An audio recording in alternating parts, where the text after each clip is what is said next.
Hey everyone, welcome to another episode of Sit Down by the Fire. Today we have Phil Chandler here. So why don't you, we already kind of talked about in the back, but why don't you just talk a little bit about your animation background, because that's what that's what you Yeah, mainly do on your channel. So yeah. It's. I'll tell you now. It's not a long history, but um, I graduated from Sheridan College in. I'm trying to remember if it was 1991 or 92, so it was a long time ago. I well, at the time the big the two big places that taught animation at the time where it was Cal Arts, which was in California, and Sheridan, which was in Oakville, Ontario, which I just happened to live not far from, so it was convenient that I could go right there to school. And I graduated in, as I said, around 91, 92. And the one big studio that was operating in Toronto at the time was Nelvana, which did a lot of Saturday morning cartoons. So that's kind of where I got my start. I jumped around from a lot of other little studios. There was one called Phoenix Animation at the time, which was right across the street from Nelvana in Toronto. But I did something for Mumphy the Elephant. I went to Nelvana. I did a little bit of in-betweening for Babar, but I did mostly background layouts and the production layouts for Rupert the Bear. So I did that. I was kind of in and out for a while because you're young. And as life would have it, things changed so much that I didn't stay with it that long. And I think because the whole face of animation was changing by the mid '90s, things like Toy Story was coming out that suddenly just changed everything, and everything went to 3D animation. Everybody thought that was it. That was the end of 2D animation. And studios pushed it that way. That was it. Because we were still drawing on paper and flipping with right. paper and shooting with film and painting there Mhm. was no digital like tablets, right? Those weren't Right. around yet. So we were doing everything literally physically by hand, and that within 10 years or so, like that was gone. So I kind of did whatever I could for a while. I caught on to doing caricatures. Did that for a long time for resorts and fairs, and I worked for a company called Caricatures Unlimited for Ontario Place in Canada, and yeah, I did whatever I could, but I mean I took a lot of jobs to just kind of keep myself afloat at the same time. So Right. yeah, so unfortunately, it's not the illustrious career that people are hoping to maybe hear about. Well, But I you definitely sort of still have my finger on the pulse, and I kind of know what's going on in the animation world. So, well, there's like we talked about in the back. Hand drawn is at least making a comeback because at least people appreciate mhm. hand I think it's more necessary somebody actually did this on a piece of paper rather than on a computer. And no disrespect to anybody who does anything with the computers and everything. I mean, that takes talent as well, but Mhm. Oh, there's sure. there's something.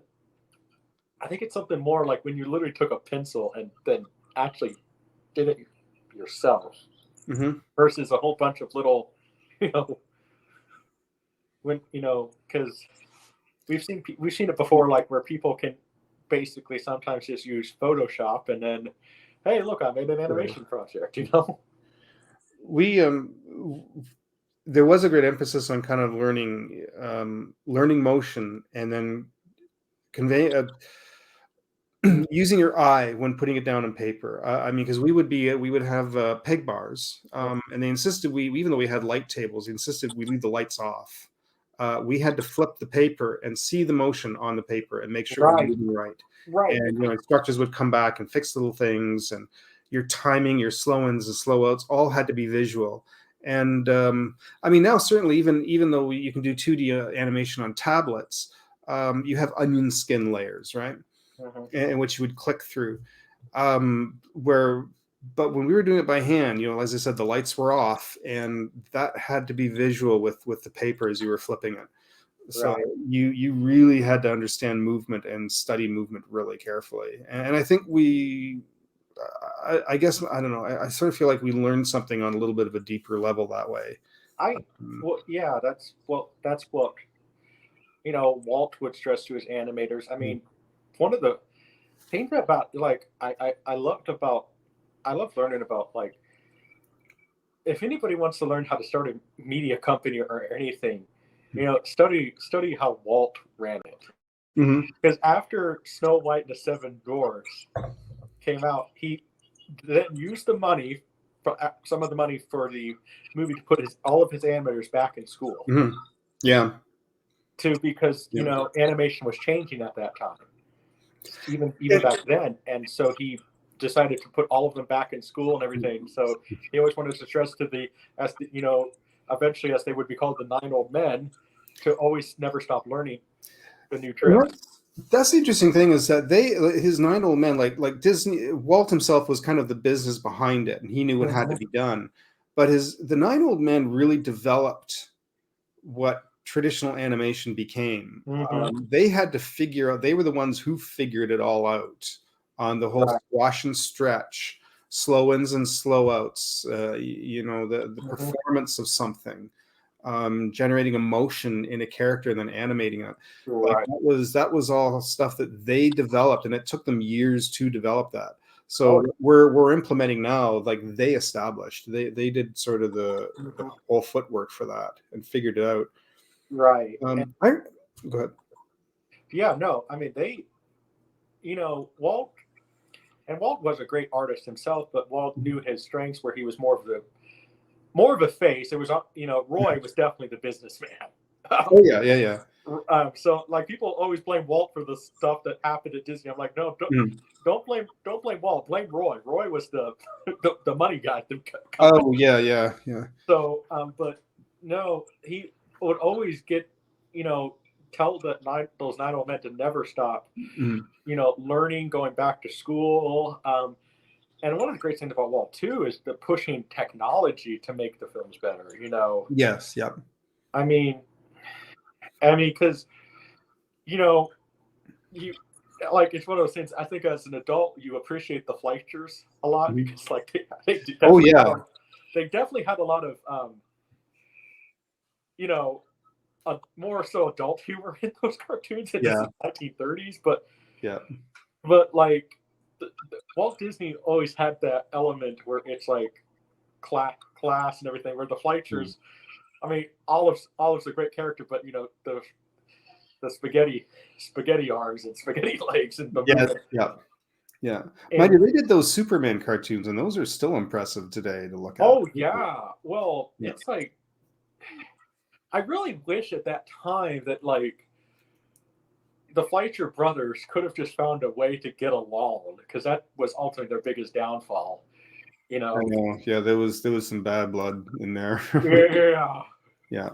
And I'm like, man, it kind of makes you kind of wonder now, in retrospect, like, if they actually could find a way to just get along, like, what other features could they have done? Because I like Gulliver's Travels, that their little animated thing that they did, and I even like Mr. Bug Goes to Town. So. That's actually a neat little film. Yeah. I remember seeing those years ago in school. Yeah, they were making some advances. They did really well. Like, animation was doing really well in the 30s, and they were both, Fleischer and Disney, were cleaning up. Like, we always hear about how amazing Snow White was, but no, if you can go back, and Gulliver's Travels was a big hit actually with the kids back then. So yeah, it's still impressive today, watching it. And even, like I said, Mr. Bug Goes to Town, that one doesn't get talked about too much. And you talk about technology too, like some of the stuff they developed, that Disney ended up kind of perfecting. But I remember I was blown away at the idea of a multicam. I thought was the coolest thing ever, and I wanted to build one somehow. I was trying to figure out in school how to build the different layers that I could move. And oh yeah, I was blown away by that. But going even before that, Fleischers, for the especially I remember in the old Popeye cartoons, were making 3D sets. Yeah, well, Popeye had all these different sets on these huge things, so that where the set would move, and the cells were up vertically, interchanging the cells while they would move these 3D buildings in the background. Yeah. Cool. It was one of the Fleischers. I can't. I don't think. I think Max was more the Disney guy, but it was the other Fleischer brother who was more so the inventor guy, who he Right. invented all those cameras for all the studio. And I mean, it's kind of interesting going back. Like the Fleischers were definitely a big rival to Disney, but Mhm. they didn't have a big rival to Disney until mainly later Looney Tunes, not early Looney Tunes. So Yeah. Yeah. They because you watch some of the early Looney Tunes before Bugs Bunny, it's interesting to watch.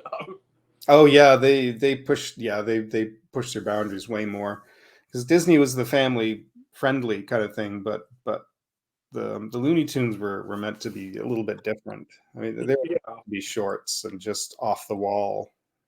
A lot of animators from Disney went to go Yes. work for Looney Tunes, I think, because they had a little more freedom. Well, and also a lot of the guys who started out at Looney Tunes actually started at Laugh-O-Gram, which is literally like an hour away from me. Mm, And so a lot of them used to work for Walt.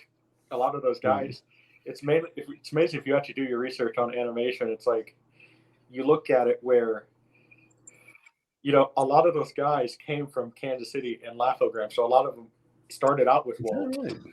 Interesting.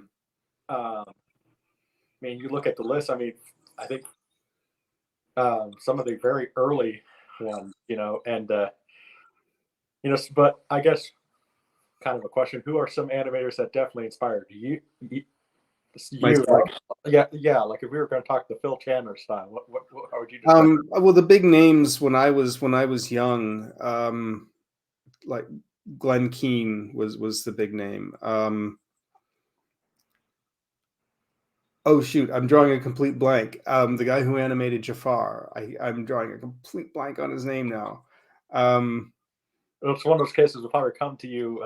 It'll come to me later, but I know Glenn Keane. Glenn Keane was like the big. He was just this phenomenal artist that blew everybody away. I think between him, Glenn Keane, and Milt Kahl was another big influence. His stuff still to this day just kind of blows my mind. Mhm. Mind you, he was some of them were what do you call it? Like they could look at something and retain it. Right. They because I think there's this. Not everybody can do that. When he studied tigers and then animated Shere Khan from the Jungle Book Mhm. without using any reference. Like he Right. studied it, he looked at some cats, and then just went and started drawing it. He had like a photographic memory almost, right? Uh, Right. um, but he was kind of a hard man to work for because I think he expected Yeah. everyone under him to do the same thing, and I not think everyone that I could. think that I can't. If you kind of it's kind of funny because we always put the nine old men together, so some of them kind of blur together a little bit sometimes. Right. But I think that that's actually the one that Don, I believe he said in his book he worked under, Oh, I wouldn't be surprised. Yeah. and um, they Don kind of described him like he was a very lovable guy Mhm. sometimes, but he was kind of one of those hard butts. Yeah. Yeah. Um, There's a few little. Some people have done some little cartoons and what it was like working for him, right? Just like when he got into a certain zone when he was working, you didn't bother him. yeah. Well, I heard I did hear that about. I've heard a lot of stories about him. Like it was kind of, I guess, even he was one of the only nine old men that actually had the guts to sit there and tell Walt, "I don't think that's going to be working." Oh yeah, yeah. So I remember um, hearing that story. that, like, I think it was something with Sleeping Beauty or something. Which honestly, Mm, that's probably my favorite Disney movie because yeah, I mean I love the Technicolor aspect of it. Like they really that one is wow. it's very And stylized, that one for sure. well, I like it, because and I think that even I remember hearing stories about he how he was one of the only guys that Walt actually respected his opinion. Like okay, Oh well, yeah. we're not going to do it, okay, because and but what made you want to get into animation? I guess. So funny story. I was thinking about this actually this morning. Actually, it's a funny story. Um, when I Okay, was really little, we um, are. We have our friend everything okay? here. Yeah, no, we have the friend here. So Okay. When I was really young, I mean, I grew up in a little town. I grew up mostly in London, Ontario, but my dad was in the service and we moved around a lot and we were stationed in Camp Borden and we picked up like maybe hi there. 5 TV channels. Hello. And I was, in the early 70s, I got into like Ray Harryhausen movies. Um, I suddenly got this obsession with stop motion. I like dragons, monsters, Yeah, and that kind of thing. So the whole idea of doing that completely fascinated me. The only problem was that nobody taught anything like that. Like I had no idea where to even go to learn like that kind of, special effects in movies and that kind of thing. There was nothing. But I also really liked cartoons. I grew up watching that, and cartoons seem to be this nice meld between art and film. right, And well, it just so happened that Sheridan was right not far from me, and I grew up in London. It's about 2 hours away, but still, it was close enough. I could go and then come home visit my folks. right. So yeah, so and there they taught full traditional animation. As I said at the time, there was only two big schools that really taught that, and so I was like, it's right there. And at the time, the course was affordable. Right. Can't imagine how So much it is now. that's kind of what brought me into it. And yeah. Well, um, one of the, I mean, you have to. So that's, I mean, but Ray Harryhausen. I mean, wow, stop motion. I mean, the fact that he did a lot of that himself. I I know. Yeah. and would stay up like what? Like I think he said one time, just to animate the Cyclops, he stayed up for 14 hours. Yeah, I've heard that. They just went straight through. Yeah. Like, Yeah. Mm. I mean, Yeah. And just knowing that stop motion is so time consuming, Mhm. which actually is the reason why the Toho opted out of using stop motion in the original Godzilla, was because not only did they not have the budget for it, but they just did not have time. So that's why instead well, I they think they opted for a estimated guy that. in a suit. I think they Yeah. estimated that it would take for Godzilla with all the special effects, it would take 9 years. Yeah, if they were to do one person to do all that, yeah. Yeah, and stop motion, yeah. Yeah. Well, I mean, even like look at like the Wallace and Gromit shorts. Mhm. Like didn't that guy? He spent like 6 years making the first Wallace and Gromit or something It like was that. something like that. It was some outrageous amount of time. Yeah, which Yeah. That's crazy. that's one thing is I have to respect anybody who wants to get into stop motion because oh my gosh, like you are literally stop Mhm. stop just to move just to move fingers. Yeah, And and even I believe Jurassic Park even originally was going to use it at one point. they were considering Oh, it. yeah, they shot a whole bunch of test scenes already with it. Mhm. And, um, uh, what's his name? Phil Phil Tippett. And Winston? Phil Tippett. Yeah. Who had shot some scenes and was all ready to kind of do full stop motion for it when they developed the software to do the dinosaurs. Yeah, thank And you. that's for I don't know if the uh, story is circled a number of times, but that's where when he saw the CGI T-Rex and he knew he was out of work, he says, "I guess I'm extinct." And they kind of dropped that line in the movie. Yeah. Yeah, well at least Phil Tippett though afterwards had a unique career. He made a few directing. He got a chance Yeah. to direct. Got a chance. He worked on Starship Troopers, Mhm. and then he got a chance to direct a sequel, and the sequel is Oh yeah, I don't think I ever saw it. it's okay. I think a lot of people. It's one of those movies that like people like over criticize it online. Mm. Because it was a straight to DVD sequel to Starship Troopers. Are you? Oh, okay. It's like, are you? It's like people. It seems like people are expecting, the answer to the universe or something when they watch it. Right. And then he did something on Shutter. that was entirely stop motion, like Meep God or something like that. Yes, what was it called? It Yeah, was, he worked I a think I long think time on it. I think that I think that Yeah, was the name of it. It wasn't like Meep God or something like that. I watched it. lines. Yeah. I watched it because Amazon Prime one time was in my. We got free Shutter, Hmm. and I watched it, and I'm like, I don't. This is. I'll give it that it's unique, but like, there's hardly any dialogue, so it's just basically like watching a Yeah. silent stop motion movie. It was definitely interesting to watch. Like, but it's one of those things I don't think I'd ever watch again. But I like that at least stop motion is slowly making a comeback, and even Mm-hmm.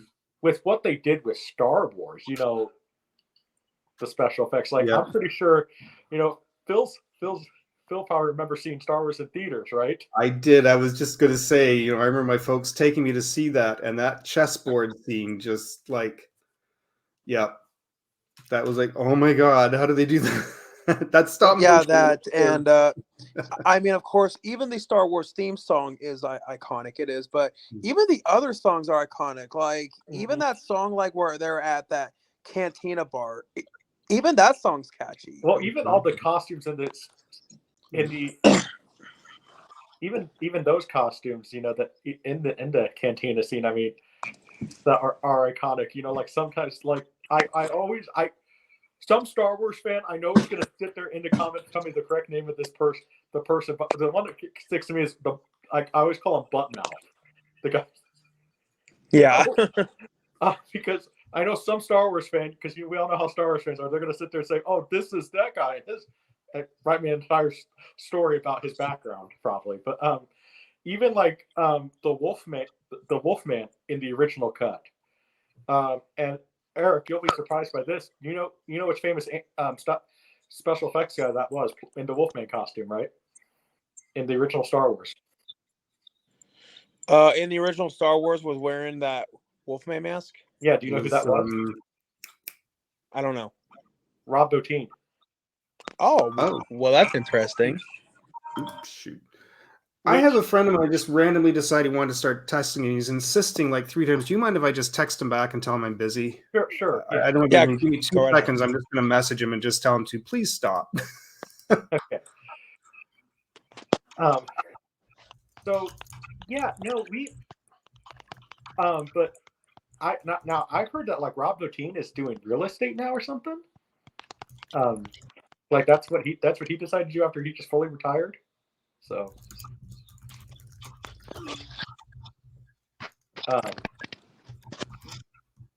yeah, Rob Bottin, I believe he's now like in real estate. I believe.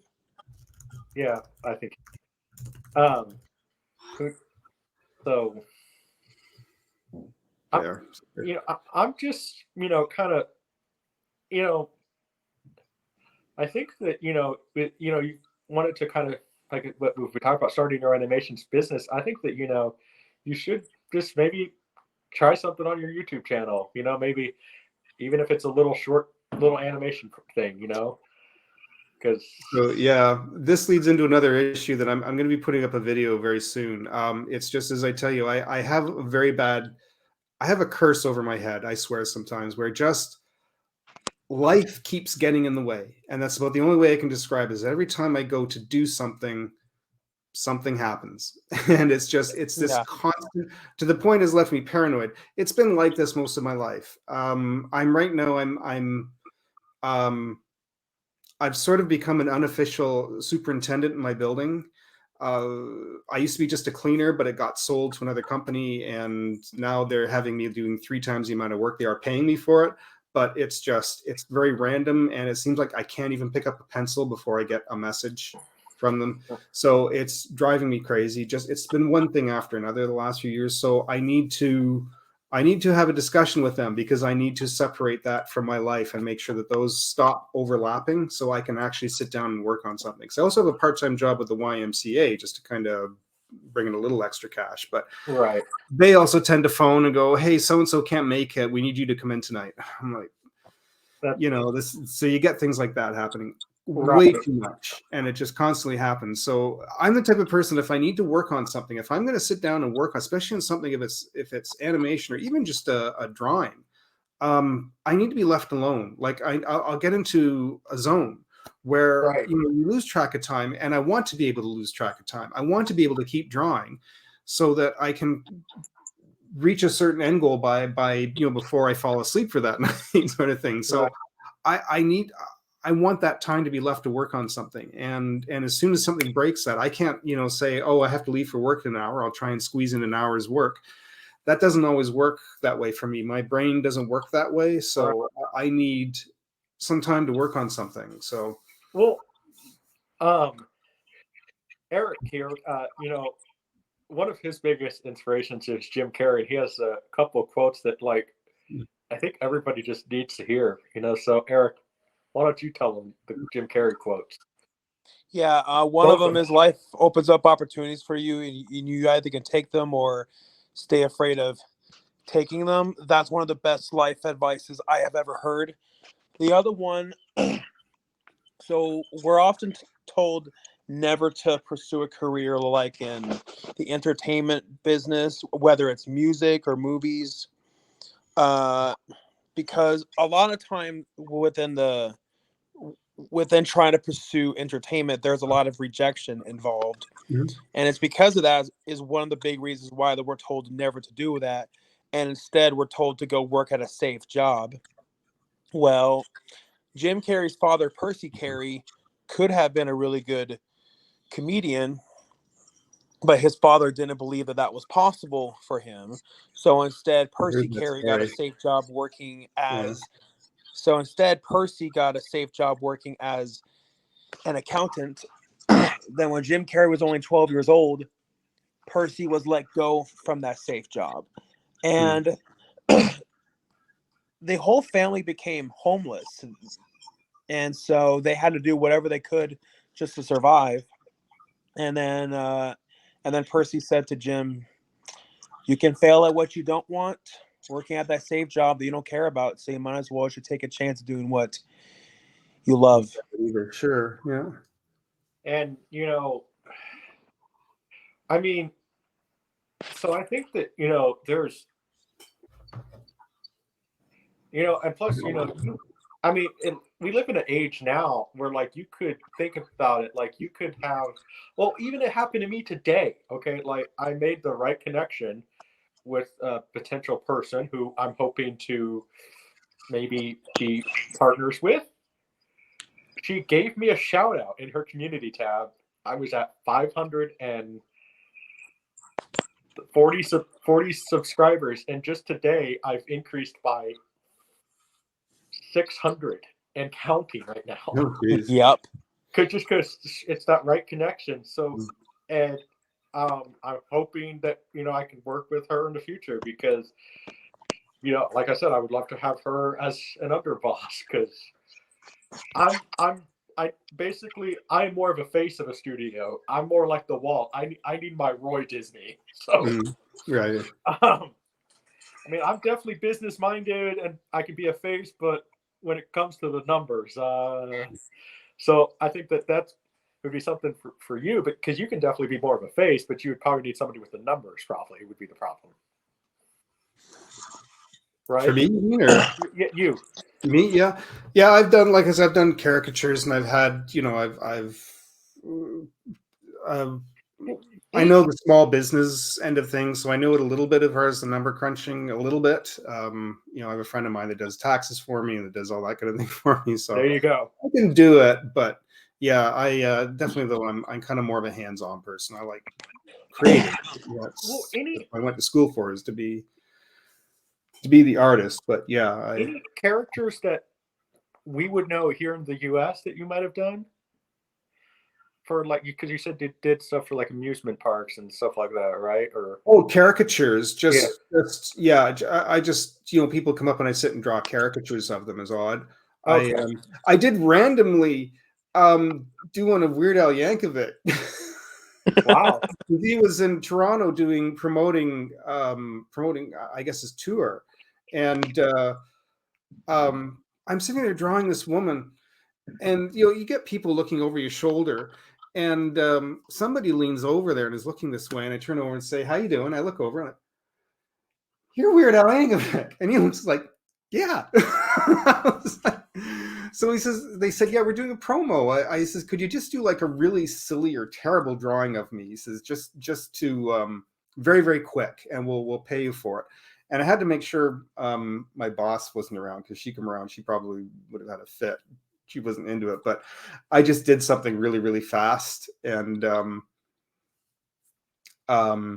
yeah, and that was but they had to have somebody else come in and sit in with the drawing, though. That was the thing. Well, somebody find that picture somewhere online. But I'm yeah, sure I don't know if it exists anymore. It was really bad. It wasn't like a he told you to make it bad, so yeah.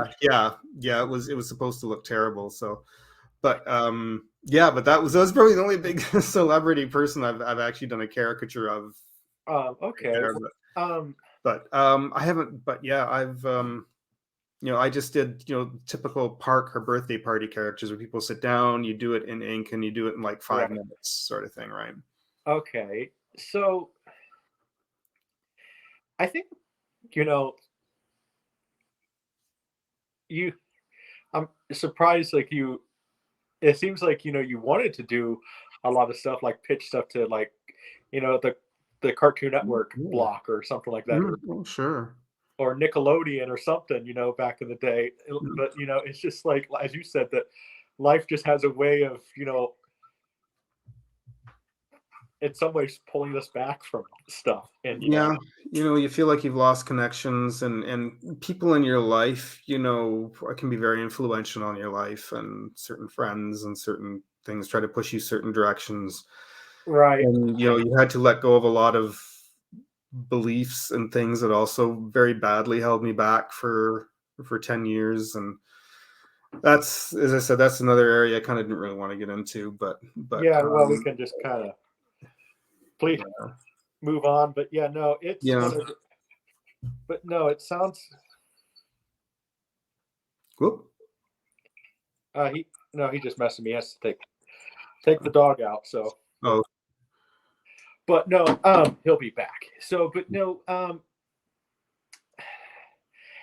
mean, I think you could do it. You just have to find the time to maybe just do something up on your YouTube channel, a little animation short. There will be some things coming. We'll say I've been trying to work on things for a year and a half or so, and there will be some things coming. I have some things that just need to get sorted out here. You can't tell from this angle, but I've had a pile of furniture dumped on me recently. I have all these shelves on the other side of this thing, and on the floor there is a huge mess right now. This has got to be all cleared out. I've got all this cleared up. So that's going to take a few days, but once that's done, I can get my life going again. Eric is a big Godzilla fan. We see the Godzilla poster over there. So yes, I'm huge. Grew up a huge Godzilla fan. Actually, you want to see something? I'll show you something. 1996. This is me with Haru Nakajima and Kenpachiro Satsuma at G-Fest 1996. Wow. You might need to, when Eric comes back, you need to show that to him, because he would love that. That is awesome. Yeah, they will. So one of the things that I've been very vocal that I want to do, speaking of kaiju and stuff like that, I want to find who owns the American rights to Gamera. That's a good question. I don't know if there is an American company that has the rights to that yet. Because I'm thinking, okay, Gamera cannot be that expensive. Yeah, it'd definitely be cheaper than Godzilla. It's just Godzilla carries a bigger name. More people know who that is. True, but like, I think, because I said to people before, how many sequels to Godzilla versus Kong can you do? I know. I mean, I'm still surprised it was one, let alone. Yeah. So the only thing to do would be for Katakawa and Toho to team up with whoever owns the rights in America to basically make, do what kaiju fans have wanted for a long time. Godzilla versus Gamera. Godzilla meets Gamera, sure. I know it was Dai produced them in Japan. I don't know if they completely folded or not. They Toho always had the video. Toho had their fingers in them to some degree because they had the video rights to release the Gamma movie video. Katakawa has them now because they bought out Dai. Mm. Toho, from what I understand, they distribute it only through video. They never had any, rights or anything. It was just through video because Dai was. It seems like Dai just had a lot of guys who had, let's just say, great ambitions, but not necessarily the best money managers for their business. Some of it was like, hey, let's spend all of our money on this one project, which is a great thing to do, but you better make sure that budget is on the screen when you do that. And I love some of the Gamera movies, but like if you're going to spend your entire budget for the studio on those movies, not exactly the best idea. I love the Gamera movies, but But no, well, in the 90s, they kind of those 90s trilogies from they were impressive, and they kind of visually they were better than what Toho was putting out. Oh yeah, well, and have you seen it yet? Did you see Godzilla -1? Oh yes, I've seen it twice now. Yes, I mean, oh my gosh, that is. Yeah, it's impressive. I mean, the fact that they did that for, as was reported, $15 million, but the director himself said we did it for less. For less, he says, "I wish we had 15 million." Yeah, I mean, and 35 people. I think 35 people worked on that altogether. Yeah, which, oh my gosh, I mean, wow. And then they work day and night. They work their asses off on that. But oh yeah, and it's on the screen. You can see it. Like honestly, I just say that Hollywood should hire those guys because. Well, someone's already started talking with the director. Takeshi Blumhouse wants him to direct something. Huh. What's his name from Blumhouse? Jason Blum. Jason Blum has apparently already talked to the director. He's expressed interest, so bit of a wait and see mode. So yeah. Well, I guess we'll see what they come up with, but I mean, knowing Jason Blum, it's probably going to be some IP horror. I know. Maybe. So probably, hopefully he's not like doing the Halloween 6000. Yeah, something else. But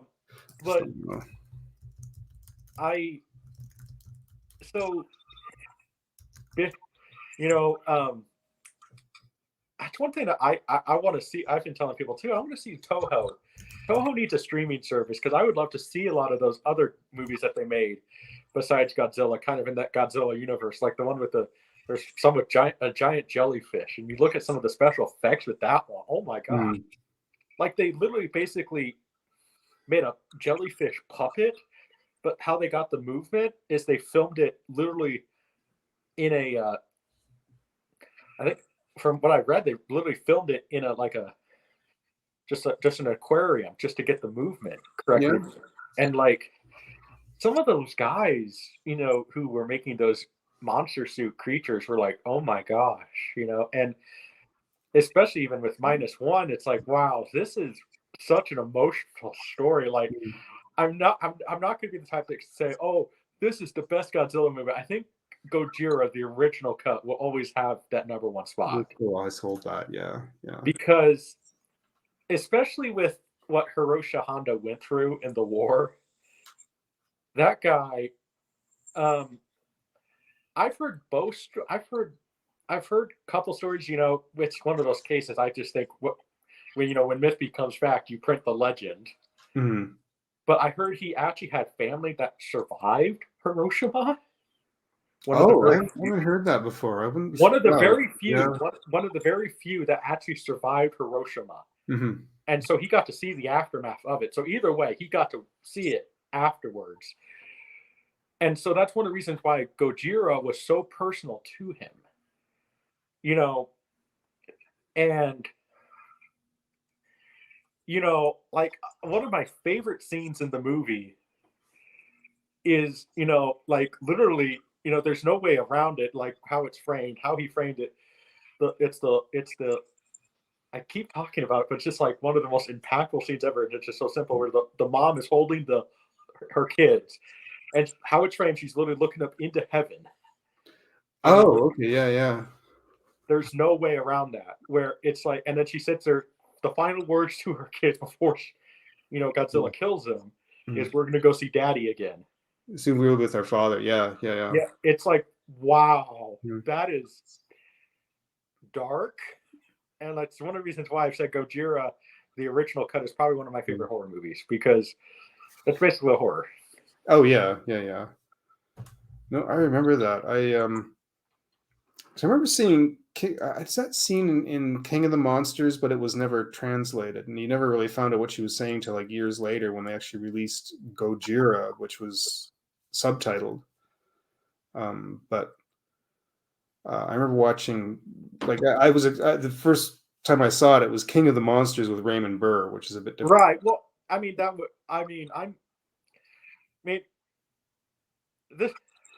the previous generation so lucky that we had to get to see Godzilla, because I was me and Eric both were one of the last generations to have it, where that King of the Monsters was our only cut of Godzilla, because it wasn't released in America till 2004. Right. Yeah. I remember in the 90s, I got a hold of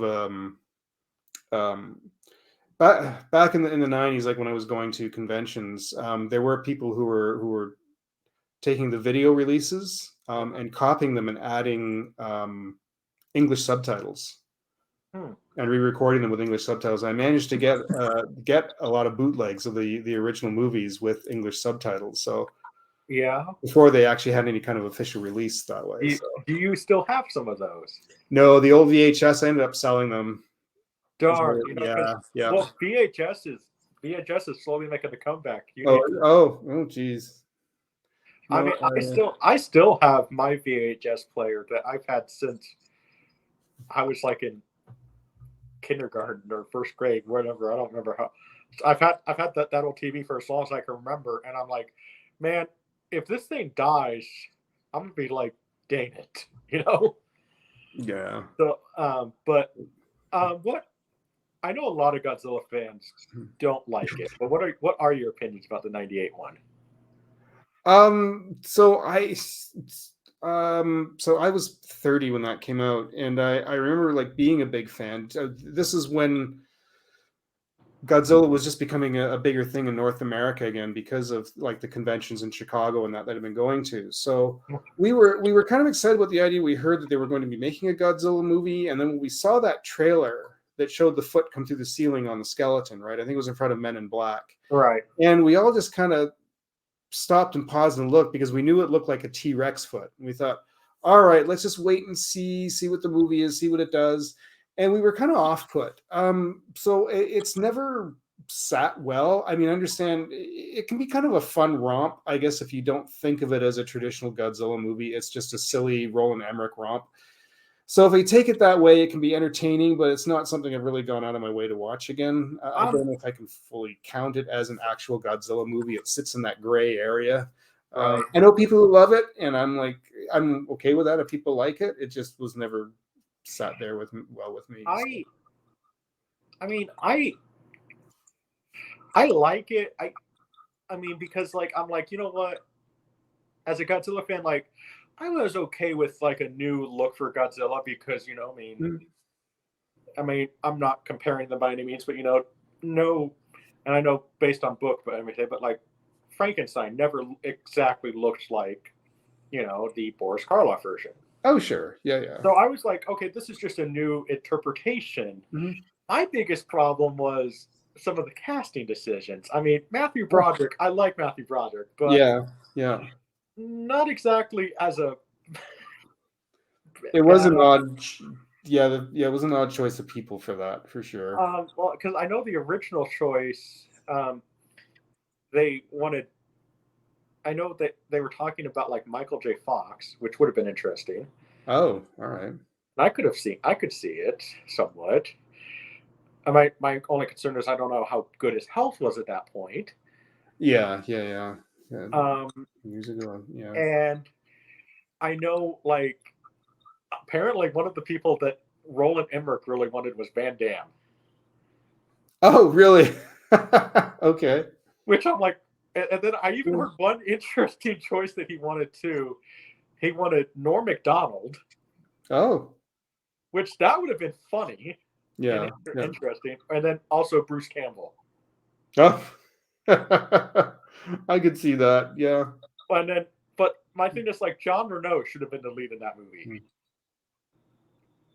I need to interrupt. Unfortunately, I'm going to have to cut it short in about 5 to 10 minutes. Okay. I'd like to stay longer, but I do have some people coming this evening, and I knew Okay. things were going to be overlapping it, but I thought at least I could give you an hour tonight, and then Okay. I'm certainly open to chatting again. This doesn't have to be the last time we can chat. But No, I understand. yeah. You, too bad Eric couldn't come back here, but I'll tell him to definitely watch the interview to see that little surprise. Oh yeah, for sure. But hey, definitely sub to Phil's channel. Is there anything you want to plug? Yeah. Other than just come to the channel, I know it's been a little bit dead for the last little while, but it is going to be picking up again. So just support my the YouTube channel, and I also put a lot of stuff on Instagram as well, which is under the same name, Phil Chandler Arts. So those are my two big social media clicks. But come to the channel because I've got some stuff planned. It's just once I get all this sorted out around me, Well, I'll be getting things going again. I definitely have some big plans for the channel, by the way. Well, hopefully people can see it, and we can have do all that stuff. So definitely sub to Phil. He's a pretty cool guy, and hey, who knows? Maybe he'll be the next big face animation. We'll see. If it's gonna happen, it better happen soon. I'm not getting any younger, so. Well, never too early to start, and never too late to start. Yeah, that is true. That's definitely true. So, see ya. All right. Thanks very much. You take care. Bye-bye. Cheers, mate.